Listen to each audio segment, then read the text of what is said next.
When we lived in North Carolina and I was a student at Duke, I loved going to the Divinity School's chapel services. The preaching was great, it was provocative, prophetic, and sometimes even poetic. The chapel itself was beautiful and almost brand new. And the service was almost always carefully ordered. So the music too, that was outstanding. We had an organist who ranks among the best in the world. But each time I went, I noticed that something was missing. Last year, about 13 months ago, I met Senator's Staff Parish Relations Committee. I was excited. It was my first appointment. We had a great first meeting. Everyone had lots of questions. People wanted to tell me about all the wonderful things happening here at Center, and it was a lot of fun. I had questions too, of course, and I remember as I asked them, I started noticing something. I noticed something was missing. And when I arrived here, finally, last summer, after the headache of the move had finally passed and we were all set for our first Sunday together, I was thrilled. Everything was new. Everything was a first. My first sermon as an appointed pastor. My first time celebrating communion. My first time meeting each of you. It was wonderful. And those first days marked the beginning of a very good first year of pastoral work and of our relationship. But once again, almost right away, I noticed something was missing. John writes his first letter to a group of Christians somewhere in the ancient Mediterranean world. Unlike most ancient letters, 1 John has no address. Paul writes to the Christians in Rome, Corinth, Philippi, and so on, but John just writes. In fact, some scholars have suggested 1 John isn't a letter at all. They say it might have been an early Christian sermon. So we don't know who or where his audience was. Whoever these Christians were, and wherever they were located, we do know at least one thing about them. John is writing to all of them. In Greek, there are two words for you. One is singular, as in you and you and you and you, but not you. The other is plural, which is so much easier to translate in the South and some parts of New Jersey. Y'all, or yous guys. I haven't searched exhaustively, but as far as I can tell, and I'm pretty sure about this, John only uses that second word for you. Everything in 1 John is for yous guys, y'all. You might even say it's for all y'all. Every bit of it. Now, here's the thing about y'all and yous guys and all y'all. We can say, I'm talking to y'all. This is for y'all. I love y'all. And what we actually mean, sometimes without even thinking about it, is I'm talking to y'all who think like me. Or this is for y'all who fit my idea of who needs it. Or I love y'all who look like me. And we leave people out. This is the problem with saying, for example, all lives matter. Of course all lives matter. They matter to God, so they had better matter to us.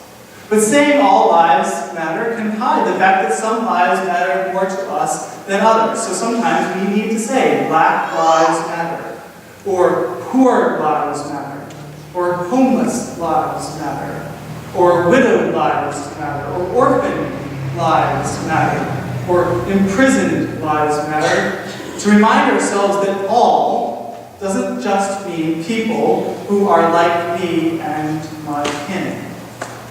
After all, in Jesus Christ, God takes the side of those who tend to slip through the cracks of our y'alls and all y'alls and yous guys.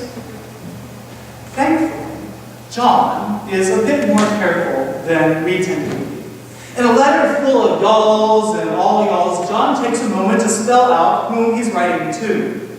I am writing to you, children. I am writing to you, fathers, he says, though really we should hear him say, I am writing to you, seniors. I am writing to you, young people. And just to make sure everyone understands him, he says it all again. I write to you, little children. I write to you, seniors. I write to you, young people. John is writing to these people so that he can share a common bond with them, so that his joy might be overflowing. And he's writing to people of every age, children, young adults, and senior citizens. And this is exactly what I noticed was missing at Duke. At Center 13 months ago, and at Center again last summer. At chapel services at Duke, we had tons of young adults. More than are probably 90% of congregations on any Sunday morning. The average age of a divinity school student is 26, and there are 600 of them running around on Duke's campus.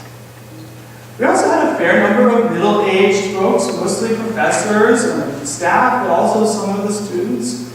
Rarely did we have any children. Though, once in a while, a parent might bring them into a toddler.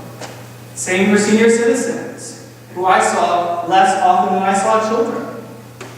And neither children nor senior citizens were ever, that I can recall, in front, leading worship by reading or praying or singing.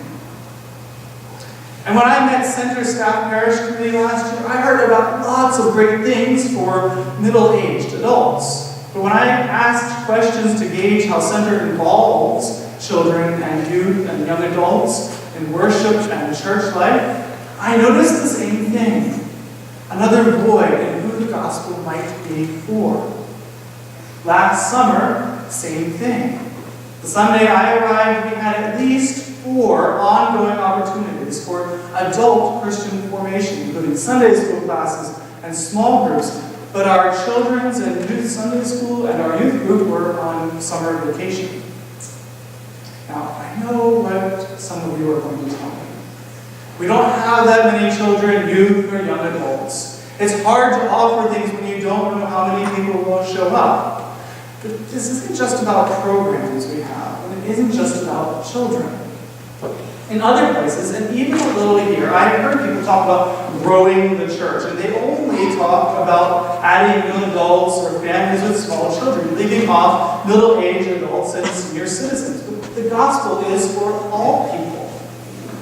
And programs can be a way of treating people like junior disciples who just aren't ready to handle the real stuff yet.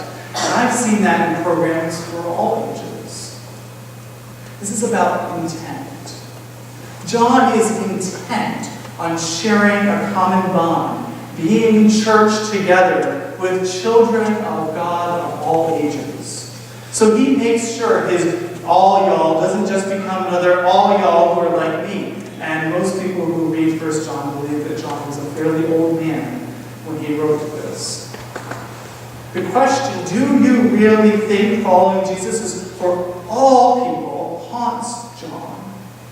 And it should haunt us too. When we plan for worship, is it worship in which children, youth, and adults of all ages can participate?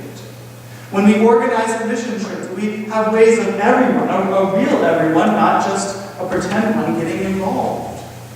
When we plan our Christian education, do we make sure that children's Sunday school doesn't happen only because parents teach, or that youth group isn't just led by 1 or 2 people? Do we even think about these things? Do we really think following Jesus is for all people? And if you're a child, a youth, a young adult, or a senior citizen, have you claimed your place as a follower of Jesus here? Have you insisted that Center challenge you to devote your life to Him? Have you refused to be treated like a junior disciple? And are you as active as you can be? The gospel is a gift for all that forms a church for all. Children and young adults and seniors and everyone in between. All can't just mean all. It has